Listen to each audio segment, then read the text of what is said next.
Salam Bapak Ibu Saudaraku yang saya kasih di dalam nama Tuhan Yesus, salam damai sejahtera. Di mana di pada pagi hari ini kita masih diberikan kesempatan untuk bertemu. Ini juga Bapak Saudaraku yang saya kasih dalam nama Tuhan Yesus, karena Tuhan sangat mengasihi kita, sangat peduli kepada kita, sehingga pada saat ini kita masih dibanguni. Jadi Bapak Saudaraku, kita harus bersyukur kepada Tuhan.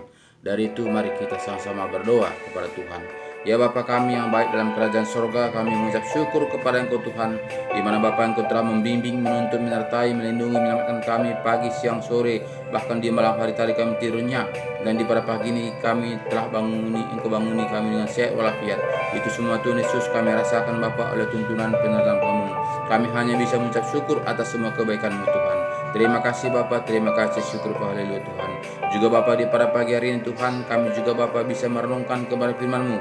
Ini juga Bapa ada rencana yang terbaik kepada kami Tuhan Yesus, di mana Bapa Engkau tidak ingin kami binasa, melainkan kami mendapatkan beroleh hidup yang kekal. Terima kasih Bapa atas penyertaan-Mu Tuhan, sehingga Bapa kami di pada pagi ini bisa merenungkan kepada firman-Mu dan mau melakukan kebenaran firman-Mu taat dan setia. Terima kasih Bapa, terima kasih, syukur haleluya Tuhan. Di dalam nama Yesus kami berdoa dan bersyukur haleluya. Amin. Salam Bapak Ibu Saudaraku yang saya kasih di dalam nama Tuhan Yesus, salam damai sejahtera. Selamat tahun baru, di mana di pada pagi hari ini kita masih bisa tatap muka. Itu semua karena Tuhan sangat peduli kepada kita, sangat mengasihi kita. Di mana Bapak Ibu Saudaraku, di sini masih kita bisa merenungkan kebenaran firman Tuhan. Dari itu Bapak Saudaraku, kesempatan yang diberikan Tuhan ini marilah kita pakai semaksimal mungkin, baru supaya kita mengerti jalan-jalannya Tuhan. Jika kita tidak memakai kesempatan ini Bapak Saudaraku untuk membaca firman Tuhan, untuk melakukan firman Tuhan, kita tidak akan mengerti jalan-jalannya Tuhan. Bapak Ibu Saudaraku yang saya kasih dalam nama Tuhan Yesus, jika kita tidak berbalik kepada firman Tuhan, kita tidak akan mengerti bagaimana sebetulnya kita hidup dalam dunia ini. Sehingga banyak saat ini kita hanya sekedar ikut-ikutan saja. Banyak saat ini kita hanya mengikuti aturan-aturan manusia saja. Kenapa? Karena kita tidak mau berbalik kepada firman Tuhan. Kita tidak lagi ada waktu untuk membaca firman Tuhan. Padahal Bapak Saudaraku, firman Tuhan inilah firman kebenaran. Disinilah Tuhan berkata, jika kita membaca firman Tuhan ini, kita undang Roh Kudus masuk dalam hati kita, Roh Tuhan akan berkata-kata, Roh Tuhan akan menuntun kita, Roh Tuhan akan mengajar kita, Roh Tuhan akan membukakan rahasia-rahasia kebenaran firman Tuhan ini. Jika kita hanya mendengarkan kata-kata orang, tentu kita tidak akan mendapatkan bagaimana hadirat Tuhan dalam kehidupan kita sehari-hari, sehingga kita merasa kita sudah berdiri di dalam kebenaran. Kita menganggap kita ini sudah selamat, menganggap kita ini sudah menjadi anak-anak Tuhan, karena kita banding-bandingkan dengan manusia yang saat ini. Bapak Ibu Saudaraku yang saya kasih di dalam nama Tuhan Yesus, kita tidak bisa membanding-bandingkan diri kita dengan orang. Jadi sama seperti kita melihat Bapak Abraham, sebaik kita melihat bagaimana juga kita melihat si Nuh. Jadi dia tidak melihat orang, tapi dia melihat apa firman Tuhan. Jadi dia tidak hiraukan apa kata orang, tapi dia hiraukan apa kata Tuhan. Jadi kita melihat bagaimana penderitaan yang dialami oleh Nuh. Kita melihat dia suruh berkapal begitu luar biasanya besarnya, tapi Nuh tidak komen, Nuh tidak komplain, Nuh tidak was-was, tidak mengeluh, tapi Nuh tetap taat dan setia. Jadi Bapak Saudaraku, itulah contoh gambaran buat kita supaya kita ini betul-betul mengerti bagaimana menjadi anak-anak Tuhan. Jadi tidaklah kita hanya sekedar ikut-ikutan saja. Janganlah kita hanya sekedar ikuti apa kata orang, tapi mari kita kembali kepada firman-firman kebenaran. Jika kita hanya mengikuti kata orang, tentu kita enjoy, tentu kita santai, tentu kita sudah merasa kita ini kuat, merasa kita yang sudah dalam Tuhan. Tapi jika kita kembali kepada firman, sehingga bisa kita mengoreksi diri kita, sehingga kita tahu siapa kita sebenarnya. Apakah kita ini sudah menjadi pelaku firman Tuhan? Apakah kita hanya sekadar ikut-ikutan saja? Jadi bisa kita bercermin kepada Alkitab. Alkitablah cermin untuk mendapatkan kehidupan yang kekal itu. Di situ di firman Tuhan itu sangat-sangat jelas untuk mengatakan kepada kita bagaimana cara-caranya mendapatkan kehidupan yang kekal itu. Jadi Bapak Ibu Saudaraku yang saya kasih dalam teman Tuhan Yesus, marilah kembali kepada firman-firman kebenaran. Jadi renungan kita di pada pagi hari ini adalah diambil dari 1 Korintus 15 ayat 12. Judulnya Kebangkitan Kristus, kebangkitan kita. Jadi di sini kita melihat, jadi bila mana kami beritakan bahwa Kristus dibangkitkan dari antara orang mati, bagaimana mungkin ada di antara kamu yang mengatakan bahwa tidak ada kebangkitan orang mati? Jadi Bapak Saudaraku yang saya kasih dalam nama Tuhan Yesus, di sini kita melihat bagaimana firman Tuhan mengatakan supaya kita ini jangan hanya dengar-dengaran saja. Jangan kita hanya ikut-ikutan saja. Jadi kita kembali kepada firman Tuhan supaya kita berpikir bagaimana kita ini akan meninggalkan dunia ini. Jadi kita pasti akan meninggalkan dunia, karena satupun manusia tidak utuh selama-lamanya. Tapi kita akan meninggalkan dunia. Jadi jika kita meninggalkan dunia ini, apakah kita berpikir kemana kita berangkat?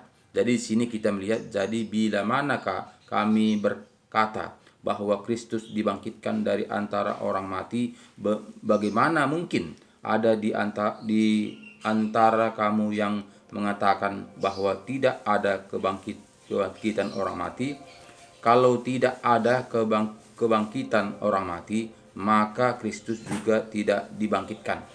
Tetapi andai kata Kristus tidak dibangkitkan, maka sia-sia pemberitaan kami dan sia-sia juga kepercayaan kamu. Jadi Bapak Saudaraku, Rasul Paulus mengatakan jika Kristus tidak dibangkitkan, maka sia-sialah pemberitaan kami dan sia-sia jugalah keimanan percaya kita. Jadi Bapak Saudaraku, kita sudah menyaksikan bagaimana Yesus dibangkitkan di antara orang mati. Jadi kita tahu bahwa itu contoh, itu gambaran supaya kita tahu bahwa kita juga akan bangkit, bahkan kita juga akan meninggalkan dunia ini. Itu contoh yang diberikan Tuhan tahun 2000 lalu. Jadi Tuhan itu datang ke dunia ini memberi contoh segala cara supaya kita itu taat dan setia melakukan firman kebenaran. Tapi namun begitu Bapak Saudaraku, banyak saat ini tidak melakukan firman kebenaran dengan sungguh-sungguh, hanya mengikuti aturan-aturan manusia. Jika demikian Bapak Saudaraku, bagaimanalah hati Tuhan Yesus itu melihat kita, di mana Dia sudah menderita dengan pengorbanannya dengan tetes terakhir untuk menebus kita. Namun begitu kita tidak mengindahkannya, namun kita tidak mau taat kepada Dia. Jadi Bapak Ibu Saudaraku yang saya kasih dalam nama Tuhan Yesus, marilah kita berpikir, sadarlah kita siapa kita sebenarnya. Apakah kita memang bisa menyelamatkan diri kita sendiri tanpa kehadiran Tuhan. Di sini kita melihat ayat 15, lebih daripada itu kami ternyata berdusta terhadap Allah, karena tentang Dia kami katakan bahwa Ia telah membangkitkan Kristus, padahal Ia tidak membangkitkannya.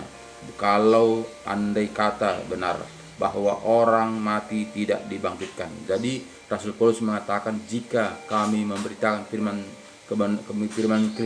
kebenaran ini, berdosalah kami jika Yesus tidak dibangkitkan, kata Rasul Paulus kepada kita. Jadi kita lihat nyata-nyata bahwa Yesus memang dibangkitkan pada hari ketiga, dan Dia juga akan menemui murid-muridnya. Bahkan ditunjukkan bahwa Dia lambungnya sudah kena tombak, bahkan juga tangannya sudah tertusuk kena paku. Jadi itu ditunjukkan kepada murid-muridnya bahwa disaksikan bahwa Dia adalah Yesus sudah bangkit. Jadi Bapak Saudaraku yang saya kasih dalam nama Tuhan Yesus, memang banyak manusia pada saat ini masih seperti yang di mana di Taman Eden, di mana Nuh zaman juga si Adam dan Hawa. baru pun dibilang jangan makan buah kayu ini yang di tengah-tengah ini. Semua yang ada di Taman Eden ini bisa kamu makan, hanya satu pohon ini saja. Namun begitu manusia tetap keras hati, ingin mencoba yang dilarang. Jadi begitu juga pada saat ini Bapak Saudaraku, tidaklah heran sedangkan manusia tidak pernah jumpa dengan Tuhan, sedangkan Adam dan Hawa jumpa bersama Tuhan. Kita ini tidak jumpa, hanya kita melalui firman kita mengenal Tuhan. Jadi wajarlah itu kita tidak percaya kepada firman, tidak taat kepada firman. Jadi jika kita masih berlaku seperti itu, sama seperti zaman Nuh, bagaimanakah akhirnya? Apakah air manusia tidak dimusnahkan seperti zaman Nuh? Karena apa? Karena Tuhan menyesal menciptakan manusia, karena manusia ini berjalan seturut dan pikirannya, berjalan dengan pintarannya. Jadi manusia saat ini membenarkan diri sendiri. Jadi itulah yang akan terjadi pada saat ini, sehingga Tuhan membiarkan karena manusia tidak bisa diajari, karena manusia keras kepala. Jadi Tuhan itu membiarkan, tapi Tuhan memberi jalan, memberi contoh, memberi petunjuk. Jika kita memang mau selamat, kita berjalan seturut dan kehendaknya. Jika kita tidak mau selamat, ya tentu kita berjalan seturut dan kehendak kita. Jadi Tuhan itu tidak maksa kita lagi, tapi Tuhan itu memberikan kita hak bebas. Dia mengatakan ada dua jalan, sempit dan lebar, pilih antara satu. Itu kata firman Tuhan. Jadi hidup ini kita yang tahu. Jadi jangan pernah kita mengatakan itu Tuhan yang tahu. Mau campakkan kemana aku, mau ke neraka, mau ke laut, kemana aku campakkan, itu tergantung dia. Kita mengatakan tidak, itu tergantung kita. Jika kita mau taat setia untuk melakukan firman Tuhan, kita akan selamat. Jika kita tidak mau taat dan setia, kita akan binasa. Jadi itu pilihan kita. Kita menentukan kemana arah perjalanan kita. Jadi ayat 16 katanya kepada kita tadi, sebab jika benar orang mati tidak dibangkitkan, maka Kristus juga tidak dibangkitkan. Dan jika Kristus tidak dibangkitkan, maka sia-sia kepercayaan kamu, dan kamu masih hidup dalam dosamu. Demikianlah binasa juga orang-orang yang mati dalam Kristus. Jadi Bapak Saudaraku, jika Kristus tidak dibangkitkan, sia-sialah kepercayaan kita. Kita tetap hidup di dalam dosa kita. Jadi di sini kita lihat tadi, demikianlah binasa juga orang-orang yang mati dalam Kristus. Jadi binasa juga. Jadi jika memang Kristus tidak dibangkitkan. Jadi Bapak Saudaraku, kita tahu bahwa Yesus itu benar-benar dibangkitkan. Banyak saksi, banyak contoh, banyak kita melihat, sudah melihat Yesus dibangkitkan. Jadi itu Bapak Saudaraku, karena tak sebelum dia dibangkitkan, dia sudah bernubuat, dia sudah menerangkan bagaimana perjalanan Tuhan Yesus. Jadi kita melihat di sini kita diajarkan supaya kita melakukan seturut dengan kehendaknya, seturut dengan firman-Nya. Jadi jika kita tidak mau melakukan seturut dengan kehendaknya, tentu kita ada hukuman, tentu ada yang kita harus kita tanggung. Kenapa? Karena kita tidak mengikuti apa yang difirmankannya kepada kita, bagaimana jalan-jalan menuju ke depan keselamatan kehidupan yang kekal itu. Jadi Bapak Saudaraku, itu adalah pilihan kita. Jadi ayat 19 mengatakan kepada kita, jikalau kita hanya dalam hidup ini saja menaruh pengharapan pada Kristus, maka kita adalah orang-orang yang paling malang dari segala manusia. Jadi Bapak Saudaraku, jika kekristenan kita ini hanya di dalam dunia ini saja, itu kita yang paling malang segala manusia.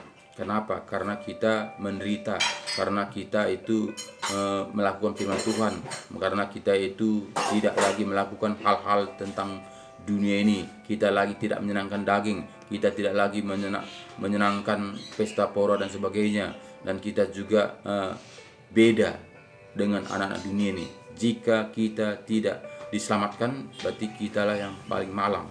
Kenapa? Karena kita sudah meninggalkan kedagingan kita. Jadi Bapak Saudaraku, ini Tuhan sudah menjamin kita, bahkan kita itu sudah menjadi miliknya. Jadi walaupun mungkin kita menderita, walaupun kita mungkin tantangan, masalah, pergumulan yang kita hadapi, memperjuangkan kebenaran firman Tuhan ini, kita sudah diperhitungkan, kita sudah dipersiapkan tempat bagi kita. Jadi itulah harapan dan tujuan kita, sehingga kita pada saat ini sungguh-sungguh untuk berjuang untuk menjalankan kebenaran firman Tuhan. Jika tidak demikian, tentu kita tidak akan berjalan seturut dengan kehendak Tuhan. Tentu kita berjalan seturut dengan kehendak dunia. Bagaimana dunia enjoy, bersenang-senang, bermeriah-meriah, menikmati dunia ini selagi masih ada di dalam dunia ini.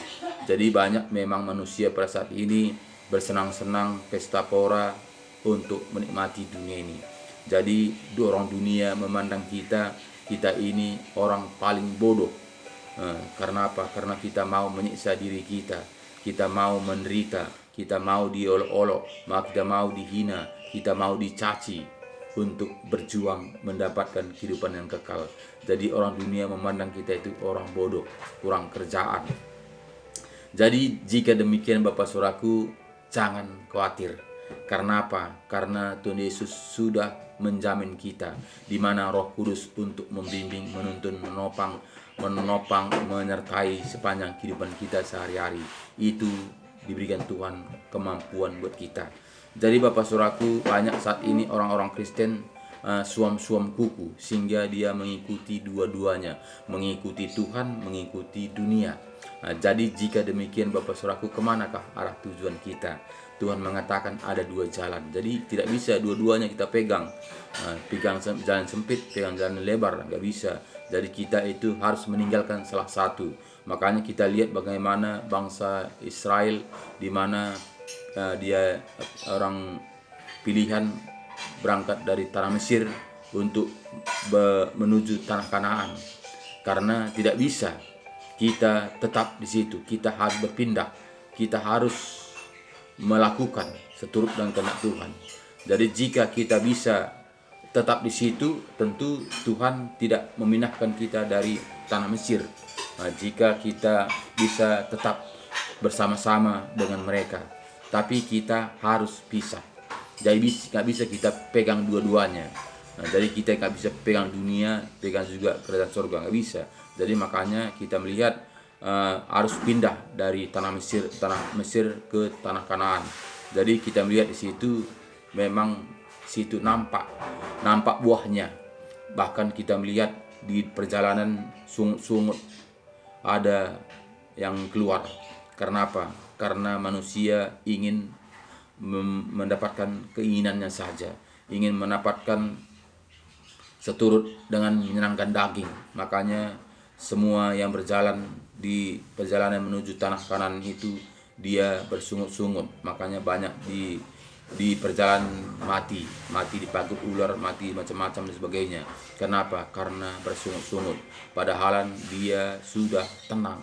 Bahkan kita melihat makanannya diberikan dengan cuma-cuma, bahkan juga makanan manna, bahkan juga diberikan ikannya burung puyuh, tapi tetap sungut di tengah perjalanan.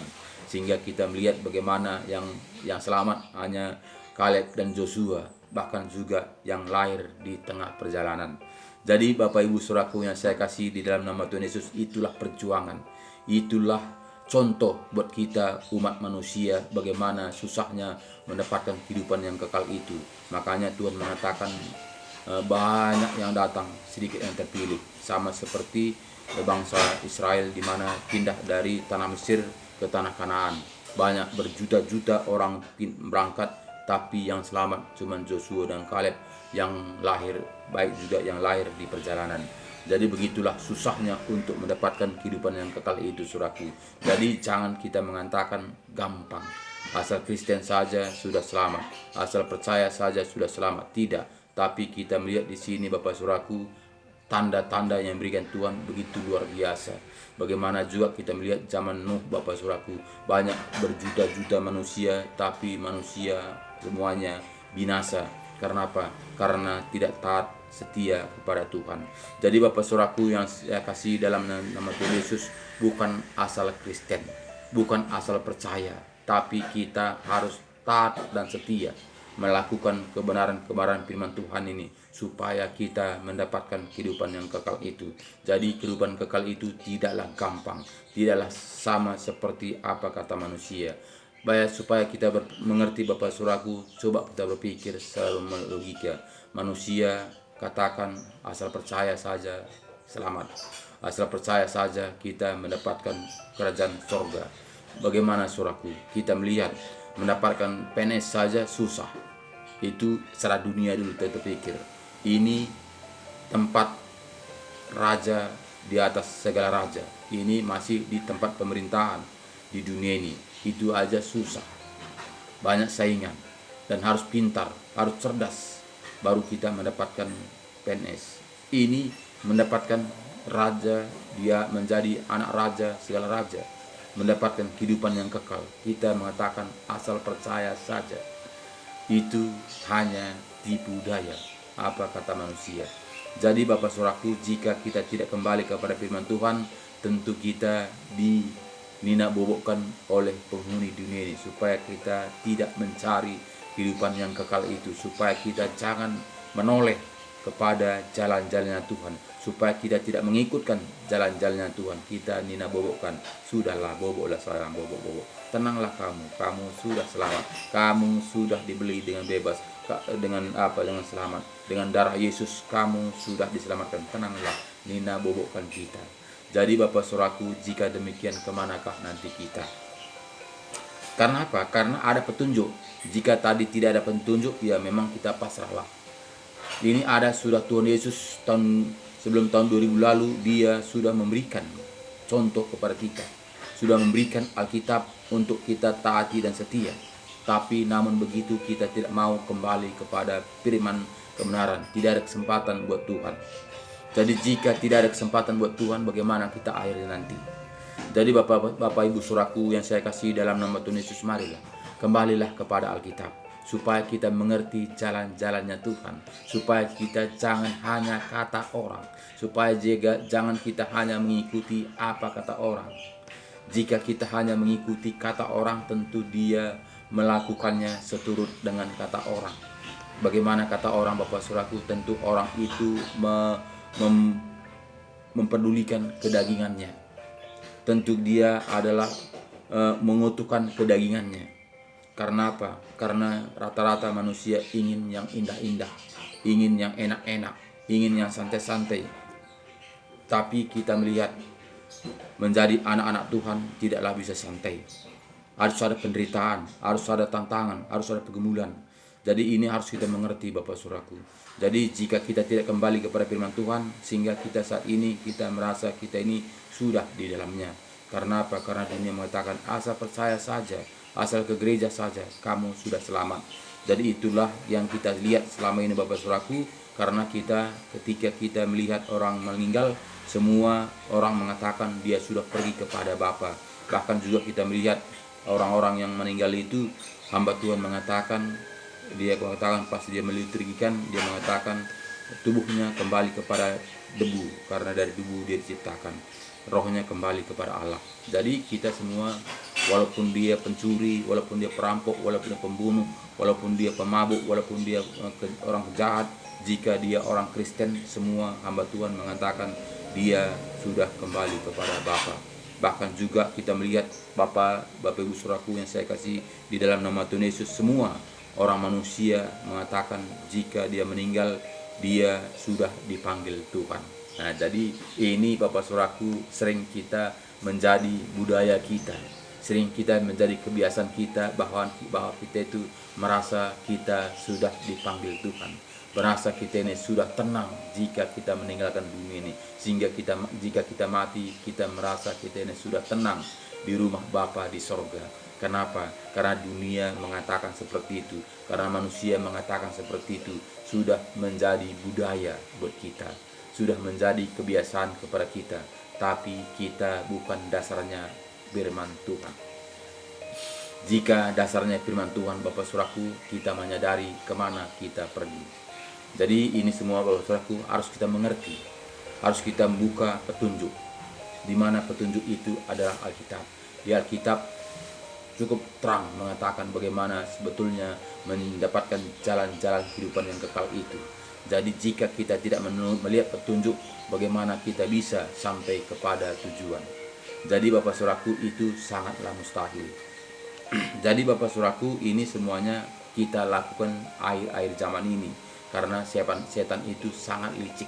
Setan itu sangat pintar untuk mengelabui kita, supaya kita satu pun tidak mendapatkan kehidupan yang kekal, supaya kita binasa, supaya kita bersama-sama dia dihukum di api neraka. Itulah tujuan penghuni dunia ini Bapak Saudaraku.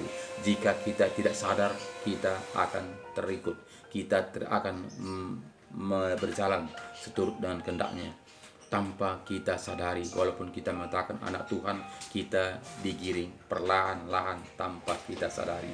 Karena apa? Karena firman Tuhan ini sudah diselewengkan. Jadi banyak firman Tuhan pada saat ini Bapak Saudaraku sudah diselewengkan dari kebenaran. Karena apa? Karena firman Tuhan pada umumnya banyak orang-orang Kristen pada saat ini mencari yang indah-indah saja, yang mencari untuk menyenangkan daging, bukannya melakukan firman Tuhan ini taat dan setia, tidak mengurang-urangnya, tidak menambahinya, tapi banyak sudah dibumbu-bumbui, banyak sudah ditaruh resep supaya manusia enjoy, supaya manusia tenang, supaya manusia nikmat untuk menjalankannya. Jadi Bapak Saudaraku, jika demikian bagaimanalah akhirnya kita jika kita berjalan seturut dengan kehendak manusia. Di sini kita melihat di ayat 19 tadi, jikalau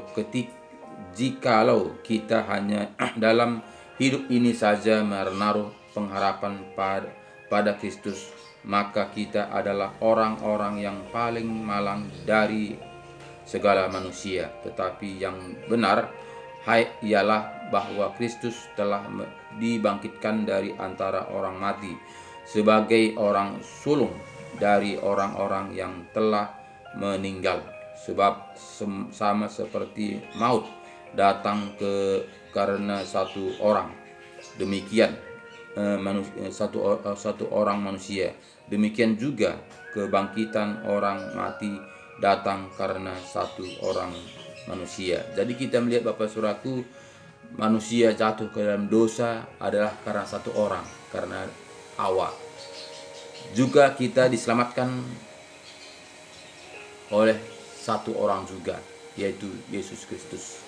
Jadi Bapak Saudaraku, kita yang menentukan apakah kita bertahan di mana Adam dan Hawa jatuh ke dalam dosa, menikmati dunia ini, apakah kita mau mengikuti Kristus, Yesus Kristus, untuk menjadi juru selamat pribadi kita, menderita karena kita numpang di dalam dunia ini. Jadi itu kita menentukannya, apakah kita memang mau menikmati dunia ini, apakah kita ingin mendapatkan kehidupan yang kekal. Nah, jadi jika kita mau mendapatkan kehidupan yang kekal, tentu ada tantangan, tentu ada penderitaan, karena kita tahu kita numpang di dunia ini, karena kita sudah dipilih dari dunia ini. Jadi Bapak Saudaraku yang saya kasih, itulah pilihan kita. Jadi jangan kita diombang-ambingkan dunia ini, jangan kita gara-gara dunia kita binasa. Jadi kita tentukanlah diri kita seturut dengan apa yang tertulis di dalam Alkitab ini. Jangan kita hanya ikut-ikutan saja. Banyak saat ini ikut-ikutan, tidak mau kembali kepada firman. Jadi banyak manusia saat ini mengikuti aturan-aturan manusia, bukannya mengikuti aturan-aturan firman. Makanya banyak saat ini juga kita melihat gereja-gereja juga sudah ada aturan begini. Tapi itu adalah aturan-aturan manusia, bukannya aturan firman Tuhan. Kenapa manusia lebih condong kepada aturan-aturan manusia? Karena itu nyata, karena itu kelihatan. Tapi aturan-aturan Tuhan ini tidak kelihatan, tidak nyata. Jadi banyak saat ini yang mengikutinya aturan-aturan manusia, berbondong-bondong datang hari Minggu untuk mengikuti aturan-aturan manusia. Jadi banyak orang gereja masih akar pahit, masih dendam berkarat. Kenapa? Karena aturan-aturan manusia. Cukup bergereja saja, cukup percaya saja, tidak mau dikikis karat-karat yang ada dalam dirinya itu. tidak mau dituntaskan, tidak mau dibersihkan, bahkan juga masih menyembah berhala, juga ada yang ke gereja. Jadi itu semuanya adalah pertemuan organisasi, bukannya pertemuan dengan Tuhan Yesus. Jika kita bertemu dengan Tuhan Yesus, tentu karakter itu semua dibuang. Tentu semua akar pahit itu dibuang. Tentu semuanya masalah-masalah dunia ini dibuang, supaya jangan ada menghambat kepercayaan kita. Tapi saat ini kita melihat banyak saat ini menganggap gereja itu adalah tempat hiburan, tempat menyenangkan, tempat pengampunan dosa, tempat menyerahkan pergumulan hidup, tempat berdoa supaya diberkati berlimpah-limpah. Jadi bukannya kita ke gereja itu menyadari bahwa kita itu diselamatkan, melakukan kebenaran firman Tuhan, tapi kita itu mencari datang ke gereja itu untuk melepaskan beban kita. Kita tidak mau menderita seperti Tuhan Yesus. Jadi jika demikian Bapak Saudaraku, bagaimanakah akhirnya kehidupan kita nanti sebagai kita orang Kristen ini? Jadi itu harus kita sadari Bapak Saudaraku, marilah kembali kepada Alkitab, undanglah Roh Kudus masuk dalam hati kita, supaya kita benar-benar mendapatkan apa yang janji-janji Tuhan kepada kita. Jadi di sini kita melihat ayat 23 tadi mengatakan kepada kita, tetapi tiap-tiap orang menurut urutannya, Kristus sebagai buah sulung.